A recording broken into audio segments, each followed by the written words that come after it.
जो अन्न धान्य हम खाते हैं उसके ऊपर विष का प्रयोग अगर कम होता है, वो विष का प्रयोग कम किया मतलब विष मुक्त अन्न जो निर्माण हुआ वो आप तक पहुंचा, ये बड़ा फायदा नहीं है। अगर ये फायदा, अगर आपका मेरा स्वार्थ अगर इसमें है, अगर मैं टेराटेक को रेकमेंड करता हूं, मेरे पास किसान नहीं, मैं खेती नहीं है, मैं खेती नहीं करता, फिर भी मेरे पहचान वाले किसान को इस टेक्नोलॉजी से अगर अवगत कराता हूं, उसका परिचय कराता हूं और वहां से विष कम होता है, तो क्या पूरे भारतवर्ष में जहां जहां भी हमारा अनाज जाएगा किसान पैदा करेगा, क्या विष मुक्त खेती करके आपका स्वास्थ्य अच्छा नहीं होगा? तो इसके लिए प्रयास करिएगा। अब दूसरा एक उत्पाद है, टाइम कमी है, बाकी हेल्थ भी बिल्कुल समझना है, अभी इससे आगे जाते हैं। बस मैं ये समझाने की कोशिश कर रहा हूं कि हम लोगों की टेक्नोलॉजी वहां तक जा रही है। आने वाले दिनों में हम आपको कल्चर प्रैक्टिस सिखाएंगे कि आप अगर चीनी लगा रहे हो तो आपको इतना इतना किलो नाइट्रोजन का जरूरत है और आपके जमीन में इतना नाइट्रोजन है तो आपको इतना है और इतने की कमी है और इतना ही डालना है। इतने लेवल पे हम लोग कल आने वाले दिनों में गाइड करिए। ये नहीं बताते हम लोग, मैं तो ट्रेनिंग सेंटर का पार्ट बता दिया क्योंकि मुझे लग रहा है कि समझदारी की दुकान में बहुत समझदार आ जाएगा। मुझे लग रहा है आपको देखिए कि आप लोग, थैंक यू, आपके जो चेहरे जो लग रहा है ना कि इंटरेक्शन हो रहा है, तो मजा आया। एक सबसे टॉपिक मैंने डाल दिया कि कल्चर प्रैक्टिस क्या होती है। नेट पे सर्च कर लेना कल्चर प्रैक्टिस के बारे में, जो आगे हम लोग काम करें। ओके, चलो हम पॉइंट पे आते हैं। अभी बताता हूं कि यहाँ पे सॉइल हेल्थ केयर समझ में आ गया। सॉइल हेल्थ केयर बाल्यावस्था, बचपन का उसका उम्र है, उसकी आयु है, जितना उसको खाने के लिए उतने तरल खाद के माध्यम से आपके हाथ में दिया। 500 ml का बोतल है, 2 बोतल है, 1 एकड़ के लिए 1 एकड़ की जरूरत है, 2 मरतबा 2 बार 2 टाइम्स इसको इस्तेमाल कर सकते हैं, फोलियर एप्लीकेशन कर सकते हैं, जमीन से दे सकते हैं। आसान तरीका, अगर कुछ नहीं हो रहा तो गमले में मिट्टी ले लो, जितनी मिट्टी अपन 1 एकड़ में फेंक सकते हैं उतने मिट्टी में ये सॉइल हेल्थ केयर को मिला लो और उतनी मिट्टी 1 एकड़ में फेंक दो, जैसे यूरिया डीएपी फेंकते हैं। ये मिट्टी में जाएगा, अपना काम शुरू कर दे। क्लियर? अब आते हैं दूसरा आगे, चला ना जरा। आगे का प्रोडक्ट है, आगे का उत्पाद है जिसका नाम है प्लांट हेल्थ केयर। नाम से पता चल रहा है ये किसको केयर करेगा? पौधे को। पौधे को, सिंपल। अब हुआ कि हमारा पत्ता, हमारा पौधा 4 पत्तों से आगे निकल गया, शाखाओं का विस्तार भी करने लग गया। अब इसके जो अन्न की जरूरत है, जिन पोषक तत्वों की जरूरत है, न्यूट्रिएंट की जरूरत है, उसके हिसाब से, उसके तहत, जो जरूरत के हिसाब से प्लांट हेल्थ केयर में वो सारे न्यूट्रिएंट डाले हैं जिसमें जिंक, मैग्नीशियम, ये सब चीजें होती है। इसको इस तरल खाद के माध्यम से लिक्विड में, इस बोतल में डाल दिया। क्लियर? अब जो जरूरत है वो पोषक तत्व जमीन में डाल दिए, सॉरी मिट्टी में जो डाले थे उससे मिट्टी में आ गए, एक स्टेज अपने आगे निकल गई। अब अपना पौधा, अपनी फसल कुमार अवस्था में आ गई। समझने के लिए अपनी अंतर की भाषा है, कुमार अवस्था, यंगर हो गया, पूरा प्लांट यंग हो गया। अब यहां से उसका आगे का दौर, आगे का सफर शुरू होता है। प्लांट आता है गर्भ अवस्था में, मतलब प्लांट शाखाओं का विस्तार हुआ, शाखाएं बढ़ गई, पत्ते अच्छे बढ़े। अब उसको किसान भाई को देने का टाइम आया, फसल को अपने आगे के जनरेशन को छोड़ने का टाइम आता है, तब गर्भ अवस्था आती है और वहां से फ्लावरिंग निकलना शुरू होता है। ये पता है ना? यस। हर फ्लावर तो फ्लावरिंग देता है। यस। फ्लावरिंग क्या होता है? फ्लावरिंग का कन्वर्जन क्या में होता है? उसका रूपांतर क्या में होता है? फसल, फलों में, फलियों में।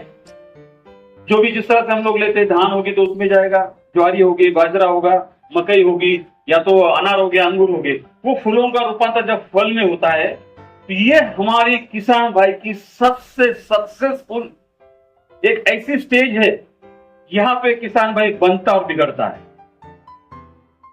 4 पत्तों को बड़ा करना, विकसित करना कोई बड़ी बात नहीं है। थोड़ा सा यूरिया फेंक दो, पत्ते हरे होते हैं। मैं तो कहता हूं खाली पानी का भी छिड़काव करो, पत्ता फ्रेश होता है। पर पानी में तो न्यूट्रिएंट है, वो भी लेते हैं, उससे किसान कामयाब नहीं होता। अब किसान की ये स्टेज है, पूरे किसान की पूरी मेहनत निर्भर करती है यहाँ पे।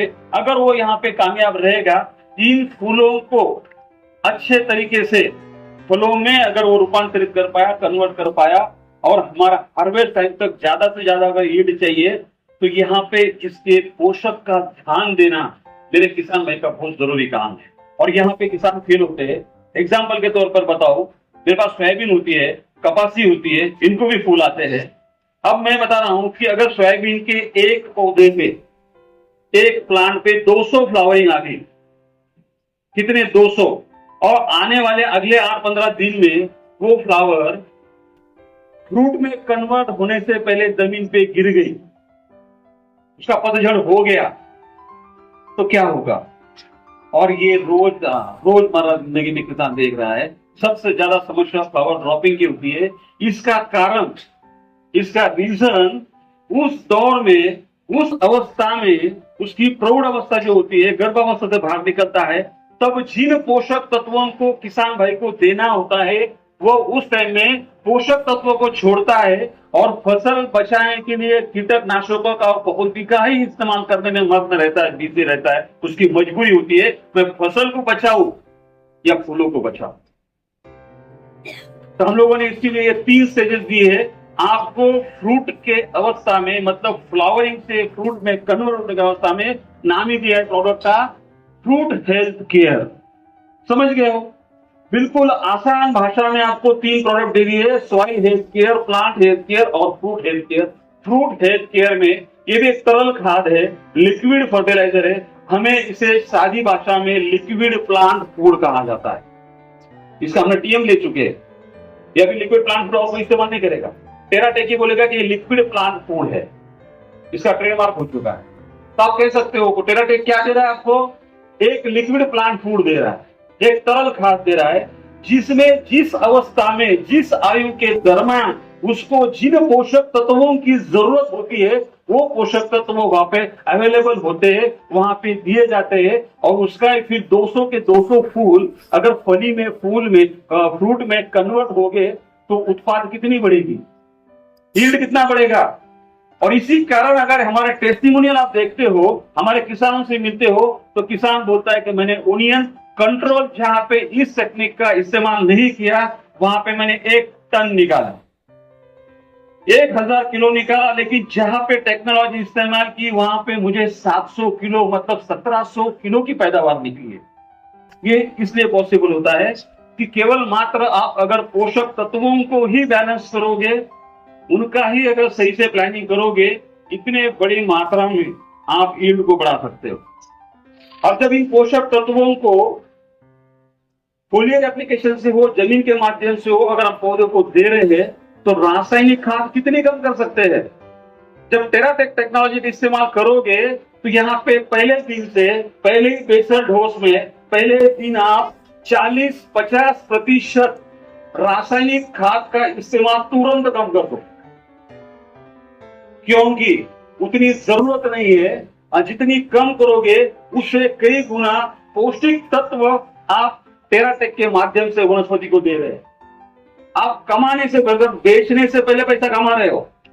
अगर 4 डीएपी का पैसा बचता है और 4 महीने के बाद फसल बेचते हो, तो 4 महीने से पैसे आने से पहले 4 डीएपी का पैसा सेविंग किया, ये यहाँ पे एक बेनिफिट है। अब दूसरी अगर बात समझाने जाओ, एक सवाल आपसे आएगा तो जवाब मैं दे देता हूं।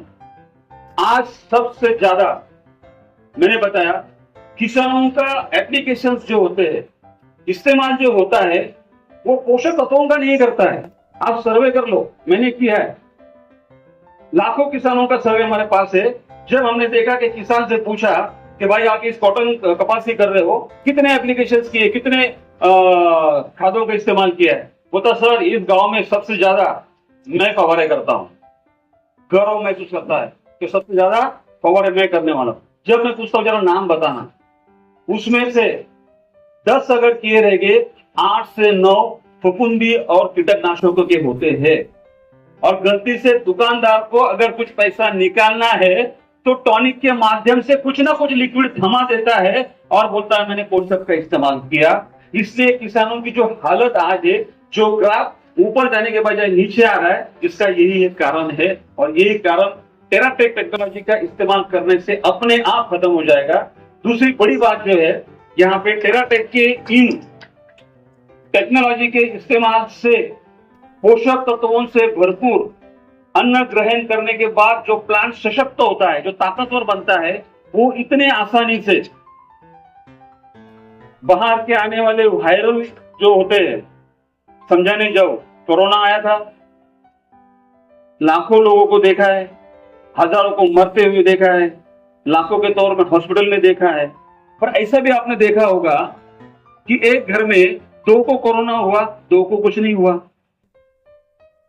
तब जवाब में जब डिस्कशन हुआ तब पता चला और लोगों ने बताया कि मेरी इम्यून पावर बहुत बढ़िया थी, मेरा इम्यून सिस्टम बहुत स्ट्रांग था, तो मैं उसको क्या नहीं हुआ, कोरोना प्रभावित नहीं हुआ, इन्फेक्टेड नहीं हुआ। बस यही तो समीकरण, यही कैलकुलेशन तो पौधे के साथ भी चलते हैं। पौधे को अगर सशक्त बनाओ, उसका खान पान उसकी टाइम पे दे दो, इन पोषक तत्वों की जो रिक्वायरमेंट है, ये जो फिलिंग द बैंक वाला काम है, ये कम गिरा, न्यूट्रिएंट की डिफिशियंसी है, टेराटेक लिया, टेराटेक का इस्तेमाल किया, न्यूट्रिएंट डिफिशियंसी निकाल दी, उसकी भी इम्यून सिस्टम बढ़ा दी, फिर छोटी छोटी बीमारियों से वो प्रतिकार करने की जो क्षमता होती है, उसकी प्रतिकार शक्ति बढ़ जाती है और छोटे मोटे बीमारियों को वो क्या होता है, प्रतिकार करता है, प्रतिरोध करता है। और वहां पे ही किसानों की 8-10 जो फोलियर एप्लीकेशन है, जो छिड़काव करना पड़ता है, जो दवाई का इस्तेमाल करता है, उसका बहुत सारा पैसा बचता है। ये हुआ इकोनॉमिक्स, ये हुआ अर्थ कारण अर्थशास्त्र। अब सबसे बड़ी बात एसटीपी, जो टंकी में पाइप छोड़ो और पूरे एक टंकी के साथ 200 लीटर पानी का पूरा खत्म कर दो। जो भी आपके पास है उससे ऐसे छिड़काव करना है जो पत्तों पे गिरे और पत्तों पे से जमीन पे गिरे, मतलब पत्तों पे भी काम हो जाए, पत्तों की भी ग्रोथ हो जाए, उनको भी उनका पोषण, उनका भोजन मिले और जमीन को भी यहाँ जीवाणु के ऊपर काम चालू हो जाए, जैविक सृष्टि भी आबादित रहे। इस तरह से पहला एप्लीकेशन करना है, समझ गए हो? अब उसको 2 बार कर सकते हैं। 1 एकड़ के लिए 1 एकड़ इस्तेमाल करना जरूरी है, क्योंकि हम लोग यहाँ पे रैंडम प्रैक्टिस करते हैं। किसी को भी बैठे हुए या तो हॉल के बाहर या पूरे भारत उसमें अगर मैं सवाल करूं कि आपके इस क्रॉप के लिए, मतलब फलाने क्रॉप के लिए आपको कितनी नाइट्रोजन चाहिए, किसी को भी नहीं पता है। बहुत बड़ी बात बोल दो, साइंटिस्ट को भी नहीं पता है। तो वर्ल्ड में ऐसे बहुत सारे छोटे छोटे ऑर्गेनाइजेशन है जिसे कल्चर प्रैक्टिस कहा जाता है। और आज एक कीड़ा आपके दिमाग में छोड़ देता हूं, कोई भी सीड कंपनी को पूछो कि भाई आपने सीड बनाई, आपने रिसर्च करा, मुझे इसका एक्सट्रीम लेवल पे अधिकतम ज्यादा से ज्यादा मैक्सिमम यील्ड निकालना है, तो मुझे नाइट्रोजन, फास्फोरस और पोटैश